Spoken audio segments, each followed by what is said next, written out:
जनसंवाद खबर में आपका स्वागत। घोसी थाना क्षेत्र के परावन गांव में खेत में सुअर घुसाने से मना किया तो मार पीट कर किया घायल। विशेष इलाज हेतु जहानाबाद सदर अस्पताल किया गया रेफर। दरअसल मामला घोसी थाना क्षेत्र के परावन गांव का है, जहां दरवाजे के समीप खेत में सुअर घुसाने से मना किया तो डंडे से मारकर 55 वर्षीय महिला मुश्तरी खातून को गंभीर रूप से घायल कर दिया।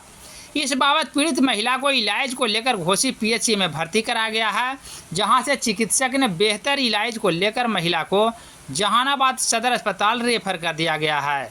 इस बाबत पीड़ित महिला के बयान पर घोसी थाना में लिखित शिकायत दी गई है, जिसके आलोक में पुलिस घटनास्थल पर पहुंचकर कार्रवाई में जुटी है।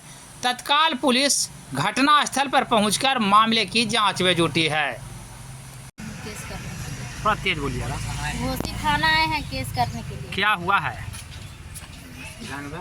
शुगर मेरे दरवाजे पर फसल खा रहा था, तो मेरी माँ बोली कि क्यों ऐसे बर्बादी करता है, तो हाँ करेंगे बर्बादी। और वही बावजूद आना तानी करके आकर के खंती जो रहता है लाठी में लगा हुआ उसी से मार दिया। पूरा गंभीर रूप से घायल हो गई, पूरा माथा फट गया। वहाँ से लेकर के आए। कहाँ इलाज कराई हैं? सदर अस्पताल में। सदर अस्पताल में। हाँ। पुलिस को सूचना दिए? हाँ सूचना, घर पे गए थे रात में। पुलिस गई थी घर पे? हाँ रात में देखे थे सब। तो अभी किस लिए आए हैं? केस करने के लिए आए। केस करने के लिए? हाँ। आवेदन दे दिए पुलिस को? हाँ मिल गया। क्या नाम है आपका? मेरा नाम है फरजाना खातून। घर परावन। बराबर। ठीक है।